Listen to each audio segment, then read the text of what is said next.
नमस्कार, स्वागत है सभी भाई बहनों का हमारी आज की सच्ची खबरों में। तो बहनों, आज आपको कई आदेश दिखाने जा रही हैं, तो लास्ट तक सभी बहनें बनी रहें। जिन भाई बहनों ने अभी तक चैनल को सब्सक्राइब नहीं किया है तो चैनल को सब्सक्राइब कर लें और वीडियो को शेयर अवश्य कर दें। तो देखिए, लखीमपुर खीरी का आदेश है। समस्त बाल विकास परियोजना अधिकारी प्रभारी लखीमपुर खीरी। इसमें क्या है, दिनांक विषय इसका देख लें। मैं इसको यानी उसी हिसाब से बताऊंगी जिसमें आपको जानकारी मिल जाए और कई आदेशों की जानकारी पता भी चल जाए, समय भी कम लगे। तो देखिए, इसका जो मुख्य विषय है वो है दिनांक 19 के लिए। दिनांक 19/3/2024 को आंगनबाड़ी केंद्रों में ECC ई शाला पूर्व शिक्षा गतिविधियों के अंतर्गत PTM का आयोजन कराए जाने के संबंध में। तो 19 तारीख यानी आने वाली है। तो उसमें आपको क्या करना है, जो बच्चे आपके पढ़ने के लिए आते हैं 3 से 6 वर्ष के, उनके माता पिता को, अभिभावकों को, यानी माता पिता नहीं है, कहीं इमरजेंसी में गए हैं, जो भी है, तो उनके अभिभावकों घर वालों को बुलाना है और उनके साथ PTM करनी है आपको। तो 19 तारीख को प्रत्येक आंगनबाड़ी केंद्र पर उक्त कार्यक्रम का कार्य सफलतापूर्वक आयोजन किया गया है, जिसकी सूचना आप द्वारा विभागीय व्हाट्सएप ऐप पर एवं प्री प्राइमरी ग्रुप पर भी अनिवार्य रूप से प्रेषित की जाए। तो यानी ये आपको यानी फ़ोटो खींच करके वीडियो बना करके अपने प्री प्राइमरी जो है उस पर डालना है और अपने परियोजना ग्रुप पर भी डालना है। अब दूसरी आदेश की तरफ चलते हैं। तो कई आदेश लगे हुए हैं बहनों, लास्ट तक बनी रहे। आज एक नहीं 2 खुशखबरी भी हम आपको बहुत जल्दी देंगे। तो देखिए, ये भी यानी लखीमपुर खीरी का आदेश है। मुख्य निर्वाचन अधिकारी उत्तर प्रदेश लखनऊ के प्रेषित विज्ञप्ति संख्या दिनांक 16 मार्च 2024 द्वारा लोकसभा सामान्य चुनाव निर्वाचन 2024 के लिए यानी जारी कार्यक्रम के अनुसार लोकसभा निर्वाचन क्षेत्र एवं, तो देखिए जो लोकसभा चुनाव है उनके लिए जारी हो चुका है। अब कोई भी बहन यानी ग्रुप पर किसी भी व्हाट्सएप पर अपने जानकारी वालों को या किसी भी ग्रुप से जुड़े हैं उसमें कोई भी कमेंट ऐसी ना करें जिससे कि आपके खिलाफ कार्रवाई हो जाए। ये आप ध्यान रखें, क्योंकि आचार संहिता लग चुकी है 16 तारीख से, कल से। तो आप इस बात का विशेष ध्यान दें। आप इस राजनीति वाली कोई भी पोस्ट ना करें और ना ही इसको अपने ग्रुप पर आने दें। अगर कोई ऐसी पोस्ट करता है तो उसको तुरंत हटा दें और उससे मना कर दें। इसको हर एक चीज़ को जानकारी रखें और अपने सभी को बता दें कि ऐसी कोई भी पोस्ट ना करें, क्योंकि सरकार की बहुत ज़्यादा निगाह है इस चीज़ पर। कोई भी ऐसी पोस्ट करता है तो उसको तुरंत ये यानी उसके खिलाफ कार्रवाई की जाएगी। तो मैं आपको आदेशों की तरफ ले चलती हूँ, कहाँ कहाँ कितने कितने आदेश हैं और किन किन का आपको पालन करना है। तो देखिए, राहुल गांधी जी हैं, उन्होंने ये निकाला है, महालक्ष्मी गरीब परिवार के लिए एक महिला को 1 लाख रुपए एक वर्ष दिया जाएगा। इसमें हमारी आंगनबाड़ी बहनों को क्या मिलने वाला है इसको भी देख लें। आदि आबादी पूरा हक केंद्र की नई भर्तियों में 50% महिला आरक्षण देगी सरकार। अधिकार मंत्री, हर पंचायत में अधिकार मंत्री की निःशुल्क नारी न्याय गारंटी, ये यानी नया नारा निकाला है उन्होंने। सावित्रीबाई फुले छात्रावास, 2 गुना कामकाजी महिला हॉस्टल हर जिले में न्यूनतम 1। शक्ति का सम्मान, आशा आंगनबाड़ी MDM वर्कर के वेतन का 2 गुना योगदान, 2 गुना, यानी कि जो आंगनबाड़ी वर्कर हैं, आशा वर्कर हैं और MDM यानी जो स्कूलों में रसोइया खाना बनाती हैं, उनके अगर इनकी सरकार केंद्र में आती है तो 2 गुना यानी योगदान 2 गुना पैसा हो जाएगा। तो देखिए, ऐसा हम नहीं कह रहे हैं, आपको जो अच्छा लगे वो करें। हम तो आपको जो जिसने निकाला है उसके बारे में आपको बता रहे हैं। अब आदेश और भी लगे हुए हैं, तो बहनों लास्ट तक सभी अवश्य बनी रहें। 1 अप्रैल से 30 अप्रैल तक चलेगा विशेष संचारी रोग अभियान। तो इसको सभी बहनों को करना है। 10 अप्रैल से 30 अप्रैल तक दस्तक अभियान का भी होगा संचालन। तो ये यानी एक समय में 2-2 चीज़ें चलेंगी। तो इस चीज़ को आप सभी बहनें ध्यान से देखें और अपना नोट कर लें। 1 से 30 अप्रैल तक चलेगा विशेष संचारी रोग अभियान और 10 से चलेगा दस्तक अभियान, यानी दोनों अलग अलग हैं, एक ही महीने में चलने वाले हैं। अब आपको जो आदेश दिखाने जा रही हूँ उसको आप ध्यान से देख लें। तो देखिए, किसी भी वॉलंटियर या संविदा कर्मी की चुनाव में ड्यूटी नहीं लगेगी। केंद्रीय चुनाव आयोग के ये आदेश निकल चुके हैं। और देखिए 6 यानी उसमें आपके ज़िले में वोटिंग कब लिस्ट होगी, यानी आपके ज़िले में किस दिन वोटिंग होगी आप सभी भाई बहन देख लें। तो देखिए पहला चरण जो होगा आपका वो 19 अप्रैल को होगा, जिसमें सहारनपुर, कैराना, मुजफ्फरनगर, बिजनौर, नगीना, मुरादाबाद, रामपुर, पीलीभीत। दूसरे चरण में आ रहा है अमरोहा, मेरठ, बागपत, गाजियाबाद, गौतम बुद्ध नगर, बुलंदशहर, अलीगढ़ और मथुरा। और जो तीसरा चरण होगा 7 मई को, उसमें आ रहा है संभल, हाथरस, आगरा, फतेहपुर सीकरी, फिरोजाबाद, मैनपुरी, एटा, बदायूं, बरेली। अब आपका चौथा चरण होगा वो 13 मई को होगा, तो उसमें आ जाएगा शाहजहाँपुर, खीरी, धरोहरा, सीतापुर, हरदोई,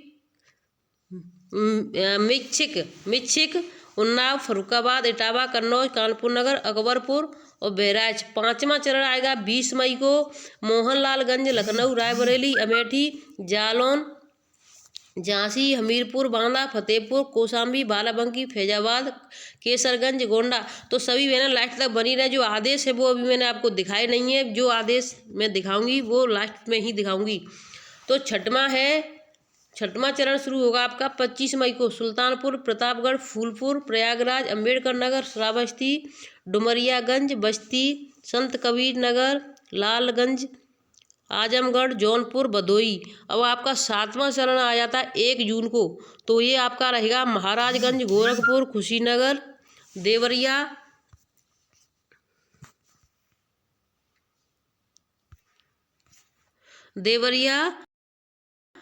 बांसगांव, घोसी, सलेमपुर, बलिया, गाजीपुर, चंदौली, वाराणसी, मिर्जापुर और रोबर्ट्सगंज।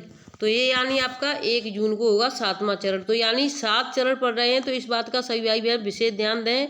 यानी अब आपकी 17 मार्च हो गई है, 17 मार्च से लेकर के जून तक, यानी 1 जून तक आपको कोई भी ऐसी कमेंट नहीं करनी है। अब देखिए जो बहनों की समस्या आती है कि यानी देखिए पोषण अभियान में जो डालती है एंटर अपना लॉगिन ID पासवर्ड, तो उसमें क्या गलती करती हैं, उनका खुलता क्यों नहीं है। क्योंकि देखिए वो डालती हैं सही, नंबर बिल्कुल सही डालती हैं, लेकिन उसमें क्या होता है कि देखिए कभी उन्होंने स्पेस, देखिए इधर यहाँ पर स्पेस छोड़ दिया और इधर यहाँ पर स्पेस छोड़ दिया।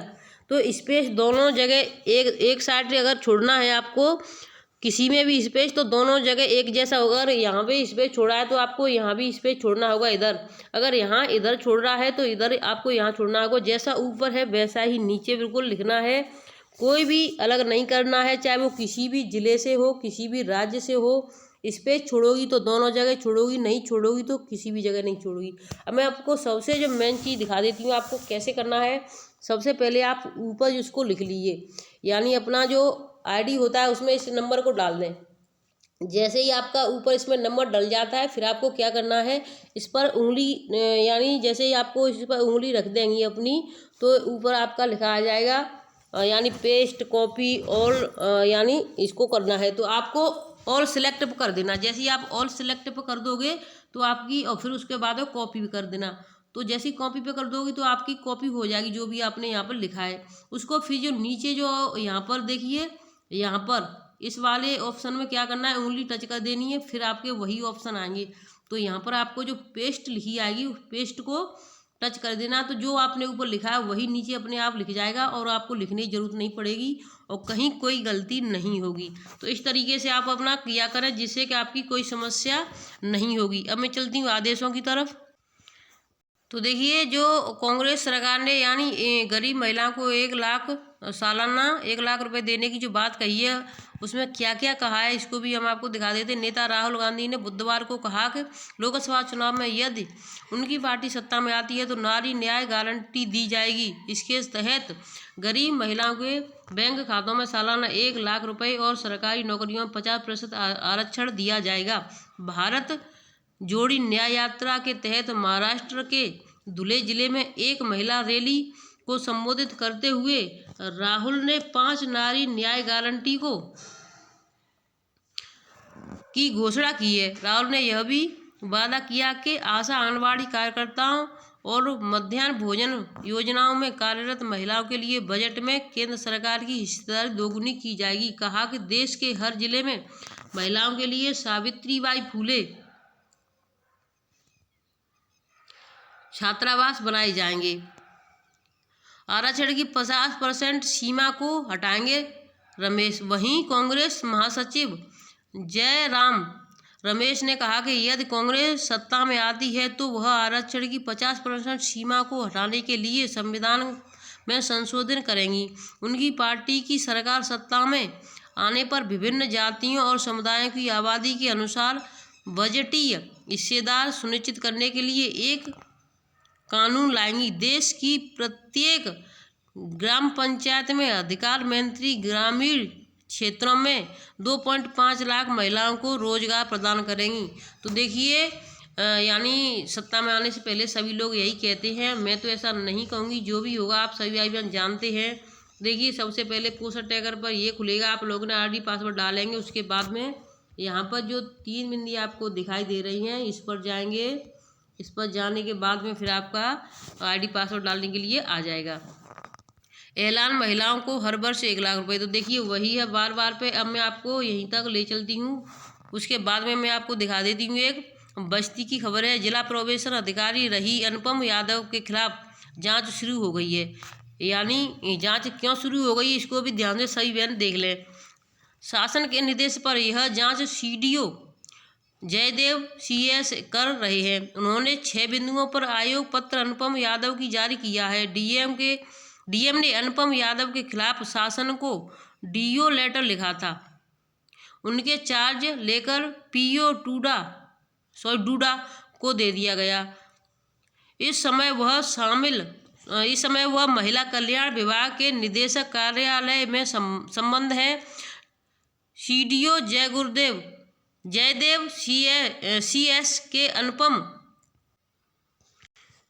सीए ने अनुपम यादव को दिए निर्देश में कहा कि विशेष सचिव उत्तर प्रदेश शासन महिला कल्याण अनुभाग 1 लखनऊ की ओर से 20 दिसंबर जांच का निर्देश दिया गया है। यह जांच अनुपम यादव के विरुद्ध विभिन्न बिंदुओं पर जारी है। इस प्रकरण की जांच कार्य पूर्ण होने के पहले 6 बिंदुओं पर अनुपम यादव से सीडीओ ने उनका पक्ष मांगा है। सीडीओ ने 15 दिनों में 6 बिंदुओं पर जवाब नहीं देने पर अग्रिम कार्रवाई कर दी जाएगी। सीडीओ ने इसकी सूचना डीएम बस्ती को विशेष कार्रवाई नहीं करना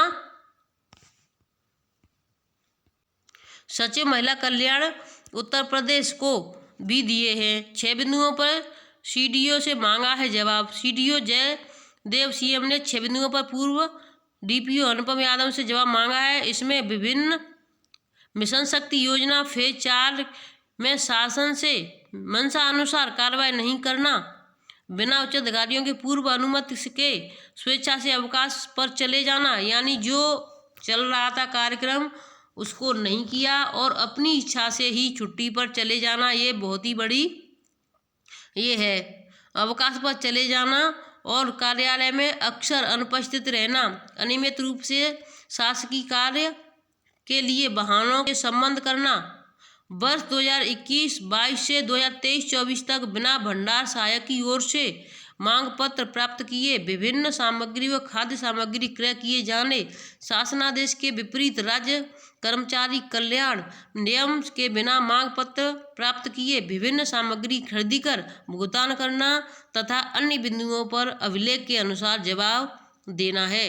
तो यानी देखिए 2021 से चल रहा है, अभी तक 2024 आ चुकी है, अभी तक किसी ने कुछ नहीं कर पाया। तो देखिए इन चीज़ों पर विशेष ध्यान होना चाहिए शुरू से ही। अब मैं आपको जो दिखाने जा रही हूँ वो पूरा वीडियो हो चुका है। तो अब हम आपको मिलते हैं शाम की वीडियो में। तब तक के लिए आप खुश रहें, स्वस्थ रहें, सुरक्षित रहें। और आप सभी भाई बहनों को वीडियो कैसी लगी हमें कमेंट करके अवश्य बताएं और लाइक एक अवश्य करें। धन्यवाद।